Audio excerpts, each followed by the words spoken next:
Alright, इस tutorial में हम लोग जिस टूल के बारे में पढ़ेंगे वो है dodge tool. Well, dodge tool का इस्तेमाल किया जाता है किसी भी डार्क हिस्से को लाइट देने के लिए। अगर आप लोग किसी प्रोजेक्ट में काम कर रहे हैं और आपके पास एक इमेज ओपन है, उसमें कुछ हिस्से जो हैं वो काफ़ी डार्क हैं और कुछ जो हैं काफ़ी लाइट हैं, और आप लोग चाहते हैं कि आप देखने वाले को फोकस करवाएंगे किसी ऐसे हिस्से पे जहाँ पे कोई अच्छा ऑब्जेक्ट है, कोई अच्छा शेड है, कोई अच्छी तस्वीर है उसी इमेज के अंदर, तो आप लोग उसकी जो लाइट है उसको इक्वल करने के लिए डॉज टूल का इस्तेमाल कर सकते हैं।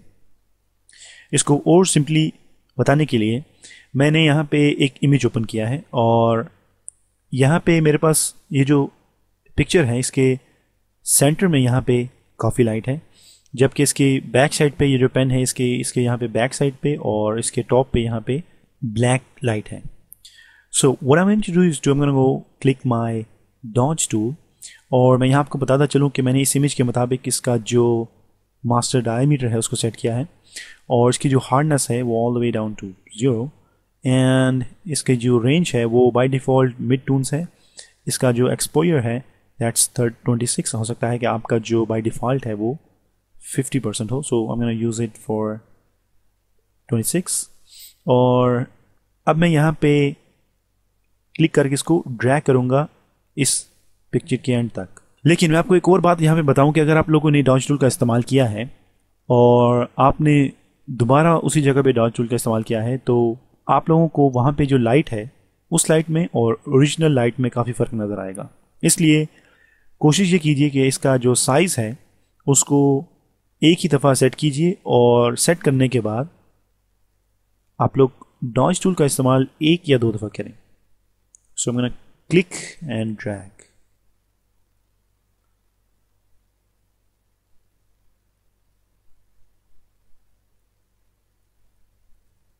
सो फॉर एक्सपेरिमेंट हम लोगों ने यहाँ पे डॉज टूल का इस्तेमाल किया है और हमारी जो ओरिजिनल इमेज है उसमें इस पार्ट में काफ़ी डार्क लाइट थी। सेम लाइक दिस हम लोग इसको यहाँ पे भी इस्तेमाल कर सकते हैं, या आप लोग अगर पेन की जो लाइट है उसको तेज़ करना चाहते हैं तो आप लोग डॉज टूल का इस्तेमाल कर सकते हैं like this. So dodge tool का इस्तेमाल किया जाता है किसी भी डार्क हिस्से को लाइट अप करने के लिए, और डॉज टूल जो है वो पिक्सेल्स पे काम करता है। अब अगर आप लोग एक्सपोजर को ज़्यादा करेंगे तो ये जो इसकी ब्राइटनेस है वो काफ़ी ज़्यादा हो जाएगी। It's really depends on you कि आप लोगों को किस तरह इसके साथ काम करना है, क्योंकि ये डिपेंड करता है कि इमेज पे वो कितनी डार्क है। आप लोग किसी भी नाइट सीन को डे में तब्दील नहीं कर सकते यूजिंग डॉज टूल। उसके लिए बहुत से ट्रिक्स हैं, बहुत से एडजस्टमेंट्स हैं जो कि हमें करनी पड़ती हैं इमेज में। लेकिन फिर भी अगर आप लोग किसी चीज़ को हाईलाइट करना चाहते हैं तो आप लोग डॉज टूल का इस्तेमाल करके उसको कम से कम हाईलाइट कर सकते हैं और बाद में उसको एडजस्टमेंट के ज़रिए और ज़्यादा नुमाया कर सकते हैं अपने इमेज में, अपने प्रोजेक्ट में। सो फॉर जस्ट इंट्रोडक्शन के लिए मैं आपको बताता चलूँ कि जो डॉज टूल है ये किसी भी डार्क हिस्से को लाइट देने के लिए इस्तेमाल किया जाता है। डॉज टूल का इस्तेमाल हम लोगों ने DVD4 में मॉर्फिंग करैक्टर्स के एक ट्यूटोरियल में किया है। उसमें हम लोगों ने जो फ्रॉग है और जो डेजर्ट लिजर्ड है उसके जो पार्ट्स हैं उनको मिक्स करने के लिए हम लोगों ने लाइट्स और शेड्स का इस्तेमाल किया है, तो उसके लिए हम लोगों ने डॉज टूल का इस्तेमाल किया है। So this is just an introduction with dodge tool कि किसी भी डार्क हिस्से को लाइट अप करने के लिए हम लोग डॉज टूल का इस्तेमाल करते हैं। और मैं इसको क्लोज करूंगा and I am gonna open new image. Alright, अब हम लोग डॉज टूल के बाद बर्न टूल के बारे में पढ़ेंगे। बर्न टूल किसी भी लाइट वाले हिस्से को डार्क करने के लिए इस्तेमाल किया जाता है। सो ये एक सीक्वेंस से चलते हुए टूल्स हैं, जैसे कि डॉज टूल से हम लोग लाइट एरिया को लाइट कर सकते हैं और डार्क एरिया को भी हम लोग लाइट कर सकते हैं, जबकि बर्न टूल से हम लोग किसी भी डार्क हिस्से को और डार्क कर सकते हैं और किसी भी लाइट वाले हिस्से को डार्क कर सकते हैं। सो इसकी ट्राई करते हैं और मैंने यहाँ पे बर्न टूल सेलेक्ट किया है राइट क्लिक कीजिए अपनी पिक्चर पे, जो मास्टर डायमीटर है वो इस इमेज के मुताबिक मैंने सेट किया है, और आप लोग ये सेम सेटिंग कॉपी भी कर सकते हैं क्योंकि आपके पास ये जो इमेज है ये प्रोजेक्ट फोल्डर में अवेलेबल है। और मैं यहाँ से आपको ऑप्शन दिखाऊंगा कि हमारा जो रेंज ऑप्शन है वो मिड टून्स है जो कि बाय डिफ़ॉल्ट है, एक्सपोजर जो है वो 50% है जो कि बाय डिफ़ॉल्ट है।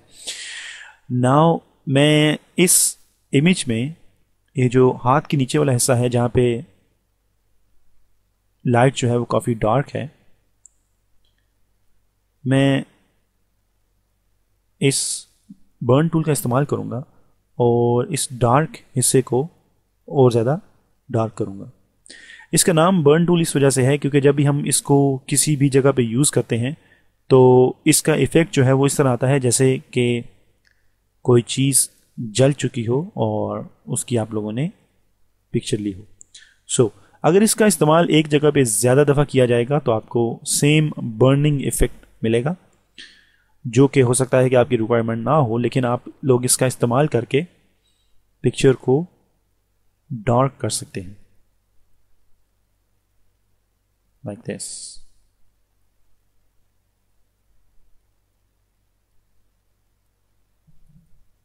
इसका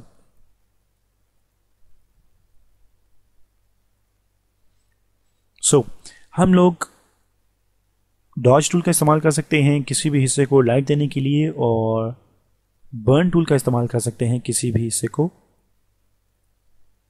डार्क करने के लिए। मैंने यहाँ पे दोनों टूल्स का इस्तेमाल किया है, एंड जो कि एक प्रोफेशनल वे नहीं है।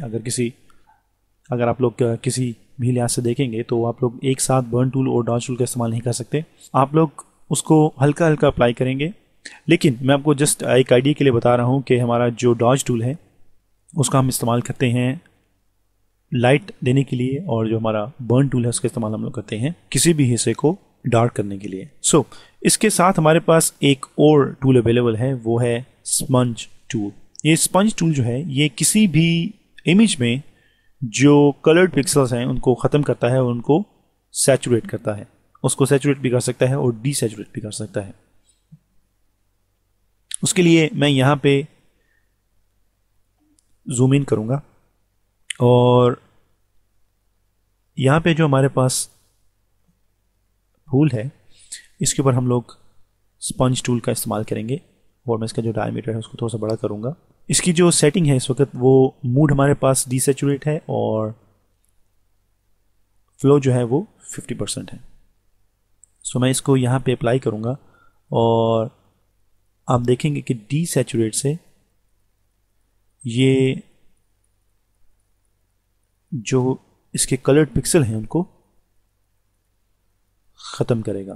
लाइक दिस, ये जो पार्ट है ये ब्लैक एंड वाइट हो जाएगा, एंड लाइक दिस ये जो स्पंज टूल है ये काम करता है।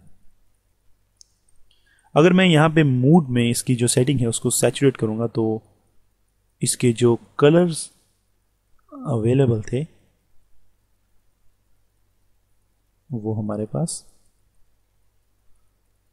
वापस आते जाएंगे।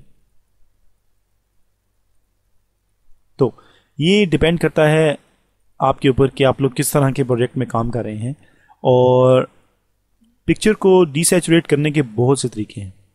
अगर मैं इसको जूम आउट करूं और मैं यहाँ पे आपको जस्ट नॉर्मली एक तरीका बताऊंगा तो वो ऑल्ट कंट्रोल शिफ्ट और यू है जो कि इस होल इमेज को डीसैचुरेट कर देगा।